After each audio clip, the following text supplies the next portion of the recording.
그들이 사도의 가르침을 받아 서로 교제하고 떡을 떼며 오로지 기도하기를 힘쓰니라.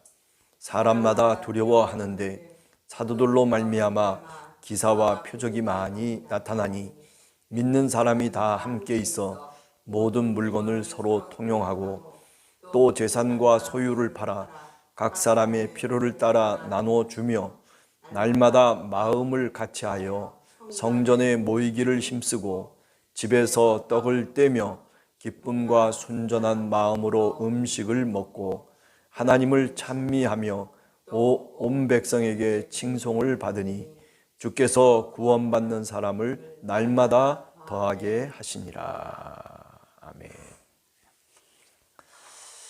오늘 읽은 본문은 교회의 원형을 우리들에게 소개해 주고 있다라고 그렇게 생각합니다.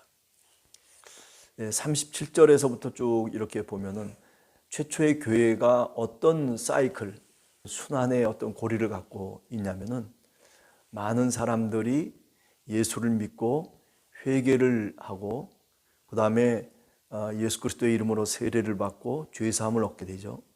그리고 성령을 선물로 받고 그래서 믿는 자들의 수가 더 늘어났다라고 하는 그런 순환 사이클로 이렇게 계속 반복해서 이야기되고 있는 거죠. 교회의 원형이 어떤 모습을 갖고 있느냐라고 이야기할 때 바로 이런 사이클을 갖고서 교회를 설명하면 아주 쉽게 설명할 수 있지 않을까 생각돼요. 그죠? 42절에 보면 그들이 사도의 가르침을 받았다. 네, 사도의 가르침. 사도들이라고 하는 사람이 어떤 사람들입니까? 역사적인 예수를 눈으로 직접 보고 그분이 하시는 말씀과 가르침을 직접 귀로 들은 사람들이죠. 교회가 교회되기 위해서는 제일 처음에 필요한 것이 뭐냐면 정말 증인으로서 예수 그리스도의 놀라우신 가르침을 직접 보고 들은 그분들의 증언에 근거하고 있다라고 그렇게 얘기할 수 있는 거죠. 그게 일종의 사도들의 권위라고도 말씀드릴 수 있는 거죠. 그러니까 교회는 이렇게 예수 그리스도의 증인을 통해서 결국 가르침을 받음으로 출발하고 있다는 점을 우리가 분명히 기억해야 됩니다. 두 번째 얘기할 수 있는 것은 44절과 45절이죠. 믿는 사람이 다 함께 있어 서로 물건을 통용하고 재산과 소유를 팔아서 각 사람의 필요를 따라 나누어 주었다. 교회라고 하는 것은 재산 공유 공동체로 출발하고 있다라고 하는 거예요. 누가 뭐 시켜서도 아니고 우리가 이제 누가복음 19장에 보면 세리 삭개오에 대한 얘기가 나오지 않습니까? 근데 예수님을 영접하고 난 다음에 삭개오가 예수님께 자발적으로 자신의 결심을 얘기해요. 그건 뭐냐면 내가 누구 것을 토색한 것이 있다면 4배나 갖고 내가 그 모든 것들을 다 되돌려 주겠다. 누가 뭐 그렇게 얘기를 했나요? 누가 그렇게 강제적으로 너 이렇게 해야 돼 라고 얘기했나요? 아니에요. 그게 마음의 법이고 성령의 법이죠. 그게 생명의 법입니다. 교회라고 하는 것은 누가 이렇게 하라 저렇게 하라 뭐 이렇게 하면 어떠냐 저렇게 하면 어떠냐라고 하는 것을 통해서도 우리가 여러 가지 계획과 또 실천을 해낼 수 있겠지만은 교회의 정신은 뭐냐면 자발적인 헌신이에요. 재산 공유 공동체라고 얘기할 수 있죠. 이것이 바로 성령의 열매입니까? 그죠? 갈라디아서 5장 22절에 보면 성령의 9가지 열매가 어떻게 나타나는 거예요? 눈으로 직접 볼 수 있고 손으로 만질 수 있고 말할 수 있게 나타나는 거죠. 성령의 열매가 실제로 경험되어지는 거죠. 그러니까 교회라고 하는 것은 나 혼자 뭐 신앙생활 하는 게 아니라 이렇게 서로 성령의 열매를 나누는 거예요. 눈에 보일 수 있게끔. 그래서 헌신을 하고 여러 가지 행동을 쭉 해나가는 실천의 요소들 가운데는 바로 이렇게 눈으로 보이는 어떤 성령의 열매가 드러나는 과정들을 우리가 교회 속에서 경험할 수 있도록 하기 위해서죠. 자발적인 헌신으로 이런 공동체가 생겨난 겁니다. 우리가 왜 11조를 바치고 우리가 왜 감사헌금을 합니까? 그냥 목사님 월급 주기 위해서 무슨 뭐 우리가 서로 교회라고 하는 것이 이런저런 소요되는 경비가 있기 때문에 우리가 그렇다. 그래서 이렇게 11조를 해야 되고 감사헌금도 해야 되고 뭐 이런저런 헌금들을 해야 된다. 그것도 뭐 타당한 얘기일 수 있겠지만은 그러나 원래 정신은 그런 건 아니죠. 그죠? 자발적인 성령의 충만함 속에서 성령의 열매를 우리가 보여주는 거예요. 어떻게? 내 헌신을 통해서, 내 봉헌을 통해서 우리가 같이 함께 나누고 있다라고 하는 그런 나눔의 정신을 표시하는 것이 이 봉헌의 모습이다라고 그렇게 얘기할 수 있는 거죠. 세 번째는 떡을 뗐다. 42절에 보면 서로 교제하며 떡을 뗐다. 또 46절에도 보면 날마다 마음을 같이하여 성전에 모이기를 힘쓰고 집에서 떡을 뗐다. 그렇게 했어요. 떡을 떼며, 집에서 떡을 뗐다라고 하는 게 뭐 나 혼자 떡을 떼 먹었다라고 하는 그런 얘기가 아니라 같이 한 집에서 교회를 이루고 같이 함께 교제를 나눴다라고 하는 그런 의미죠. 그죠? 가난한 사람이 있으면 불러다가 같이 함께 식사를 하는 거예요. 같이 함께 교제를 나누는 거죠. 음식을 같이 함께 하고 기쁨을 나누는 그 모습 속에 뭐가 있냐면은 교회의 모습이 들어와 있다라고 볼 수 있는 거죠. 그죠? 그러니까 교회라고 하는 신앙 공동체는 그냥 단순하게 건물로서만 존재하는 것이 아니라 이렇게 집집마다 이런 성령의 충만함이 넘쳐나는 것을 의미하는 거죠. 그죠? 내가 집에서 내가 살고 있는 그 집에서 다른 사람들을 불러다가 같이 함께 떡을 떼는 거예요. 이게 교회의 원형이라고 얘기할 수 있는 겁니다. 내가 삶의 자리 속에서 내가 오늘 또 그렇게 같이 함께 떡을 떼기를 원하는 그런 마음으로 살아가야 되지, 그저 나 혼자서 엉뚱거리면서 만족하고 나는 이렇게 사는 게 행복해, 그렇게 자신하면서 살아가는 것은 결코 교회의 구성원, 다시 말하면 신앙인의 모습이 결코 아니다라고 하는 것을 얘기하고 있는 거죠. 그죠? 우리가 누가복음 부자의 비유가 나오지 않습니까? 그냥 창고를 자꾸 자기 창고만 늘리는 거예요. 그래 예수님이 그런 얘기 하잖아요. 어느 날 하나님이 그의 영혼을 갖고 가시면 모든 소유가 누구의 것이 되겠느냐, 그런 얘기를 하잖아요. 인간이라고 하는 게 그렇게 풀의 꽃과 같다는 거죠.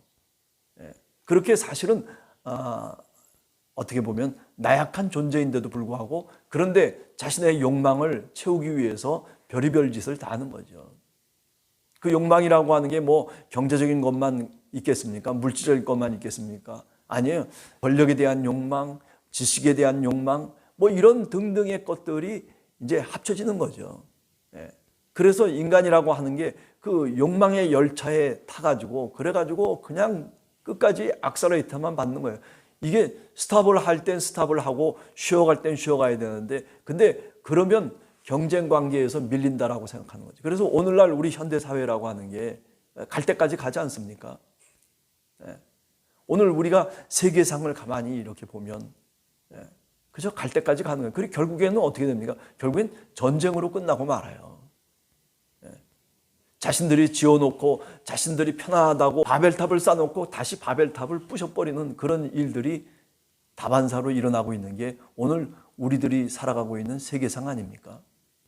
그게 뭐 저 먼 나라의 얘기가 아니라 지구상의 어느 구석에서의 얘기가 아니라 사실은 그거를 갖다가 놓으면 바로 우리들의 모습이 그 모습입니다. 이제 바벨탑을 쌓아놓은 것들을 서로가 서로를 향해서 부숴버리고 무너뜨리고 마는, 그게 인간의 욕망의 종착역이죠. 사실 어떻게 보면 서로 나눌 수 있었다라고 하는 것, 이것이 사실은 교회가 교회됨이라고 얘기할 수 있는 겁니다. 자, 그 다음에 네 번째는 기도에 힘썼다. 우리가 42절에 보면 오로지 기도하기를 힘썼다. 마음을 같이하고 성전에 모이기를 힘썼다라고 하는 이야기죠. 하나님을 찬미하며 예배에 나아갔다라고 하는 거죠. 예배의 공동체라고 얘기할 수 있는 거죠. 그죠? 예배의 공동체. 기도하며 함께 마음을 같이하고 성전에 모이기를 힘쓰고, 여러분, 성전에 모이기를 힘쓰고 마음을 같이 하고 이런 것들이 교회의 원형이에요. 교회는 그렇게 출발했다니까요. 성전에 모이기를 힘쓰고 서로가 하나님을 찬미하며 기도하고 예배하는 이 모습이 내 마음속에서, 아니 교회 속에서 흐트러지기 시작하면요, 그거는 교회가 되지 못하는 거예요. 오늘 코로나라고 하는 이 기간을 거치면서 사실은 교회가 교회의 모습을 지금 잃어가고 있는 겁니다. 그러면 어떻게 해야 돼요? 내가 교회의 모습을 회복해야 되는 거예요. 내 자신 한 사람이 교회의 모습을 회복해야만이, 그래야 교회가 교회될 수가 있는 거예요. 뭐 교회라고 하는 게 타이틀만 있으면 교회입니까? 교회 이 건물 없어져도 돼요. 그러나 우리가 이 교회의 정신과 모습 자체는 우리가 회복할 줄 알아야 된단 말이에요. 성전에 모여서 마음을 같이 하고 하나님을 찬미하고 기도하기를 힘쓰는 그런 우리 함께하는 교회 성도들 되시기를 간절히 원합니다. 그렇게 될 때 이런 모든 것들이 제대로 갖추어지고 제대로 작동이 될 때 비로소 부흥이 되는 겁니다. 47절에 보면, 그래서 어떻게 됐어요? 주께서 구원받는 사람을 날마다 더하게 하셨다. 우리 교회가 이렇게 부흥했습니다. 우리 교회가 이렇게 컸습니다. 그 속에는 이런 여러 가지 것들이 갖추어져야 되고 준비되어져야 되고, 그렇게 성령이 이끌어 가셔서 부흥하는 거죠.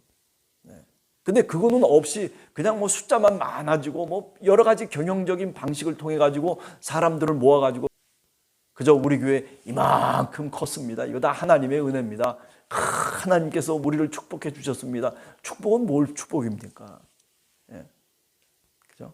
참 부흥이라고 하는 건요, 성령의 열매로 드러나는 거예요. 참 부흥이라고 하는 것은 이렇게 사도의 가르침과, 그죠? 그리고 재산 공유 공동체로서 자발적인 헌신을 통해서 같이 함께 마음을 나누고 같이 함께 떡을 나누며 교제를 하며 그리고 서로가 배부를 수 있는 그런 기쁨의 공동체, 순전한 마음으로 음식을 나눌 수 있는 그런 공동체가, 그런 것들이 교회인 거예요. 근데 교회 속에 왜 우리가 밥을 먹고 왜 식사를 하냐라고 할 때 굳이 얘기하자면 바로 이런 겁니다. 모여가지고 밥 먹고 끝났습니다. 이거 밥 먹는 요식과 절차 행위를 하려고 하는 게 아니라, 우리가 이 세상을 살아가면서 정말 배고파하는 사람들에게 우리들도 이렇게 음식을 나눠주겠습니다라고 하는 자기 표현이 교회 속에서 식사로 나타나는 거죠. 그렇습니다. 그렇게 성령이 이끄시는 그런 공동체가 바로 구원받는 사람이 날마다 더하고, 그리고 세상 사람들에게 칭송을 받을 수밖에 없는 거죠. 뭐 건물만 있고 사람만 있으면 교회입니까? 그 속에 내용이 있어야 될 거 아니에요. 우리 함께하는 교회도 이런 모습이 회복될 수 있게 되기를 간절히 축원합니다. 같이 기도하겠습니다.